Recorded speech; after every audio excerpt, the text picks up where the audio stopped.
Hello అండి, ఎలా ఉన్నారు అందరూ? నేను మీ సింధు తులసి వచ్చేసాను. మీ ముందుకి చాలా కాలం తర్వాత వచ్చేసాను. ఎందుకు ఇంత లేట్ అయింది, ఎందుకు ఇంత టైం గ్యాప్ తీసుకున్నాను, ఏంటి ఇవన్నీ అనుకుంటే, నేను ఒక ప్రముఖ సంస్థలో అయితే వర్క్ చేస్తుండే కొంతకాలం కిందట వరకు. సో అది నేను సడన్గా క్విట్ చేశాను. ఆ వర్క్ చేస్తున్న ప్లేస్ని బట్టి, ఆ వర్క్ చేస్తున్న పనిని బట్టి నేను సరిగా మీ ముందుకి రాలేకపోయినా. కానీ ఇప్పుడు నేను మీ ముందుకి ఈ మ్యాటర్ ఎందుకు తీసుకొచ్చానంటే, ఎంత వర్క్ చేసినా మనకంటూ ఒక role important, main specific role important, plus మనకు ఒక శాలరీ ఇంపార్టెంట్. ఆ శాలరీ మనకు లో బడ్జెట్ శాలరీ, అసలు మీకు ఇంత ఇవ్వాల్సిన అవసరం లేదు, అది వాళ్ళ ఒపీనియన్ ఎట్లుందో నాకు తెలియదు. కానీ ఓకే, వీళ్ళకి ఇంత అవసరం లేదు అని వాళ్ళు అనుకున్నారో ఏమో, లేకపోతే ఛానల్ రూల్స్ అండ్ రెగ్యులేషన్స్ అట్లా ఉన్నాయేమో కూడా నాకు తెలియదు. కానీ ఒక బిజినెస్ అనేది స్టార్ట్ చేసేలోపు ప్రాపర్గా ఇన్వెస్ట్మెంట్ చేయకుండా ఏది కూడా ప్రాఫిట్ అనేది రాదు. ఫస్ట్ థింగ్, ప్రాఫిట్ రావాలంటే నువ్వు ఇన్వెస్ట్ చేయాలి. నువ్వు ఇన్వెస్ట్ చేయకుండా మమ్మల్ని ఇన్వెస్ట్ చేయమంటే మేమెందుకు ఇన్వెస్ట్ చేస్తాము? మాకు అవసరం లేదు కదా. మీ సంస్థ కోసము మేమెందుకు ఫ్రీగా వర్క్ చేస్తాము? నీకు చేత అయితే దాన్ని ఇంకా ఎలా డెవలప్ చేసుకోవాలి ఏంటి అనేది ఆలోచించుకొని నువ్వు మీరు డెవలప్ చేసుకోవాలి తప్ప మా మీద రుద్ది, మా మీద ఎక్కి తొక్కితే ఛానల్ డెవలప్ అవ్వదు. ఎందుకు ఛానల్ డెవలప్ అవ్వదని నేను అంటున్నానంటే, ఏదైనా కూడా ఇప్పుడు నేను ఈడే సైలెంట్గా కూర్చొని అది చేయాలి ఇది చేయాలి అనుకుంటే ఎంతకాలమైనా అది జరగదు. నాకు నేనుగా బయటకు వెళ్ళాలి, అడుగు పెట్టాలి, డబ్బులు తీయాలి, ఇన్వెస్ట్మెంట్ చేయాలి. ఒక ఆలోచన పెట్టుకున్నప్పుడు అది ప్రాపర్గా జరిగితేనే ఇదంతా వస్తుంది. అది శాలరీ ప్రాబ్లం వచ్చి నేనైతే యాక్చువల్లీ క్విట్ చేశానులేండి, అది వేరే విషయము. ఎందుకు దాని గురించి చెప్తే ఏదో డ్రాగ్ అయిపోతుంది, ల్యాగ్ అంతా. మనకు అసలు అది నన్ ఆఫ్ మ్యాటర్.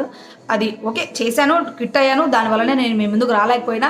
అగైన్ ఇప్పుడు నాకు మంచి టైం దొరికింది. నేను కూడా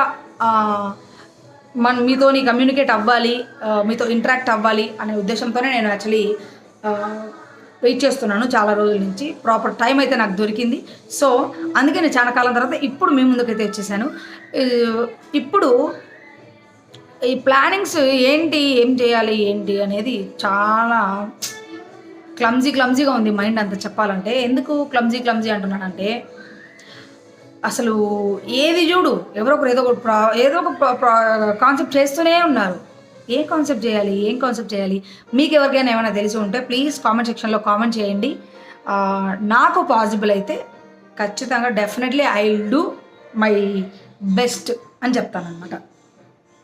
ఎందుకంటే ఎంతోమంది డెవలప్ అవుతున్నారు, అందులో మనం కూడా ఒకరం డెవలప్ అవుదాం అనే ఆలోచన వచ్చేసింది.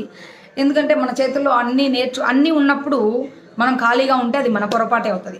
మనకి ఏమి చేత కాకపోతే అది వేరే విషయం. కానీ మనకు అన్ని పనులు తెలిసి మనం ఖాళీ చేతులు కడుకొని కూర్చున్నామంటే అది డెఫినెట్గా మన పెద్ద పొరపాటు అవుతుంది. సో మీకు వీలైనంత వరకు, మీకు చేతనైనంత వరకు మీకు ఏం పని వస్తుందో ఆ పని ఖచ్చితంగా చేసుకొని ఇంత సంపాదన వద్దు, కనీసం కొంచెం సంపాదన సంపాదించుకొని మీ వరకు మీరు తిని బ్రతకగలిగేటట్టు ఉంటే చాలా హ్యాపీ. ఎందుకంటే ప్రతి ఒక్కరూ ఎట్లా సంపాదించాలి, ఎట్లా ఏం చేయాలి అని దీనికోసం తాపత్రయపడతారు. కానీ కొంతమంది సంపాదన మీద దృష్టి ఉండదు, ఏముండదు, ఏదో ఉన్నాము, ఎవరన్నా పెట్టి తిందాము, ఏదైనా చేద్దాము, అంతవరకే. తినడం పంట ఉంటాం ఇంతేనా? నీకంటూ లోపల మైండ్లోంచి ఏమనిపిదా నేను ఏదైనా వర్క్ చేయాలి, నేను ఒళ్ళు వంచి కష్టపడితేనే కదా ఇంత డబ్బులు వస్తాయి, రేపటి రోజు నాకు ఫ్యూచర్ బాగుంటుంది, నాకు కావచ్చు, నా ఫ్యామిలీకి కావచ్చు, నా పిల్లలకు కావచ్చు, నా పిల్లల ఫ్యూచర్ కూడా కావచ్చు. నువ్వు సపోర్ట్ చేయగలిగితేనే కదా నీ పిల్లలు డెఫినెట్గా బాగుపడతారు. నువ్వు సపోర్ట్ చేయలేకపోతే, ఒకవేళ వాళ్ళు కూడా అప్పటికి నువ్వు ఇదే పరిస్థితిలో ఉంటే వాళ్ళకు ఒకవేళ ఫైనాన్షియల్గా కూడా నీ దగ్గర నుంచి ఏం తీసుకోలేరు కదా. ఎందుకంటే మా ఫాదరే ఇలా ఉన్నాడు, నేనేం తీసుకుంటాను వాళ్ళ దగ్గర నుంచి అని చెప్పేసి వాళ్ళకి వచ్చిన థాట్స్ని వాళ్ళు అక్కడితో స్టాప్ చేస్తారు. అది ఖచ్చితంగా మీ ఫాల్టే అవుతుంది. ముందు పేరెంట్స్ ముఖ్యంగా మీరు చేయాల్సిన విషయం ఏంటంటే, మీరు ఫైనాన్షియల్గా, మెంటల్గా స్టాండర్డ్గా ఉండండి. ఎందుకంటే మీరు స్టాండర్డ్గా ఉండండి అంటే డబ్బులు ఎక్కడి నుంచో రావు. మనం కష్టపడాలి, సంపాదించుకోవాలి, వెనకేసుకోవాలి.